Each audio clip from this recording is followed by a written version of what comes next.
បាទសួស្តីពុកម៉ែបងប្អូនបាទថ្ងៃនេះគឺជួបគ្នាជាមួយនឹងខ្ញុំបាទជាមួយនឹងប្រភេទ Fight ពីរគ្រាប់បាទនេះជាផ្នែក Ampli បងប្អូនបាទប្រភេទមាន relay វាស៊ីភ្លើងចាប់ពី45បាទបំភ្លើងបងប្អូនបាទបូកដល់45ដល់បូកដល់90អញ្ចឹងគឺចន្លោះវែងបាទមានន័យថាកម្រិតភ្លើងវាវែងបាទវែង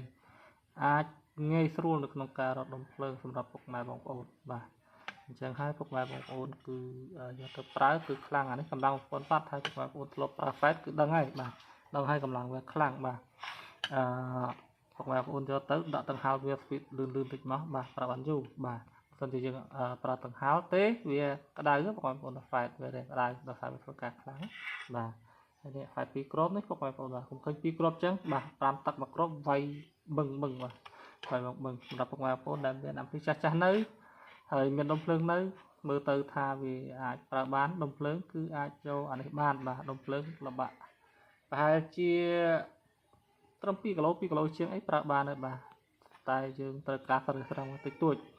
តែបើដុំភ្លើងធំនឹងថាបាន 100% បាទដុំភ្លើងធំណាដុំភ្លើងតូចចំណាំពុកម៉ែបងប្អូនអាចភាសាជាមួយខ្ញុំបានហើយអាចតតងមកបានតាម Telegram បាទតាម Telegram នោះបងប្អូនណាបាទ09កុដ217108 09968191កុដ681ចឹងហើយអត់មានជាបញ្ហាចោតទេសម្រាប់ពុកម៉ែបងប្អូនដែលទិញអីវ៉ាន់ពីខ្ញុំទៅគឺ support រហូតដល់ពុកម៉ែបងប្អូនប្រើប្រាស់បានបាទហើយវាមានភ្លើងចូលពីរប្រភេទនេះហ្នឹងបងប្អូនដែលមានភ្លើងបុកដកហើយនិងភ្លើង12វ៉ុលបាទណាខ្ញុំរើមើលភ្លើង12វ៉ុលជូនពុកម៉ែបងប្អូនទៅបាទភ្លើង12វ៉ុលគឺនេះបាទ12វ៉ុលនេះគឺយើងដាក់សម្រាប់ឲ្យ IC នេះបញ្ជាទៅ Fight បាទដើម្បីឲ្យ Fight វាធ្វើការបើសិនជាអត់មានភ្លើង12វ៉ុលនេះគឺ Fight វាអត់ធ្វើការទេបងប្អូនណាបាទអត់ធ្វើការទេអញ្ចឹងហើយវាក៏អត់លឺដែរបើសិនជាអត់មានភ្លើង12វ៉ុលចូលវាទេបាទ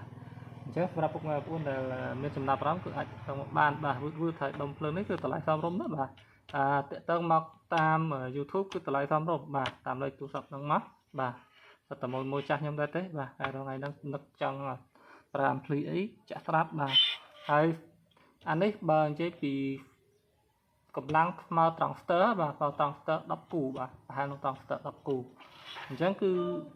អេមបងប្អូនបាទអេមសម្រាប់បងប្អូនវាយលឺណែនជាងត្រង់ស្ទ័របាទវាយលឺណែនជាងត្រង់ស្ទ័រអញ្ចឹងហើយវាលឺស្អាតជាងបាទឥឡូវនេះក៏បើជាលក្ខណៈគ្រួសារក៏អេមដែរបាទតែឥឡូវនេះខាងអាជីវកម្មក៏មានប្រើច្រើនដែរហ្វែតបាទហ្វែតខាងអាជីវកម្មក៏មានប្រើដែរដូចក្មួយខ្ញុំអីឥឡូវតើហ្វែតបានចូលពាក់កណ្ដាលហើយបាទ Ampli ពាក់កណ្ដាលទៀតនៅប្រើត្រង់ស្ទ័របាទយើងប្រៀបធៀបទៅត្រង់ស្ទ័រវាយអត់ឈ្នះហ្វែតទេបាទអរគុណ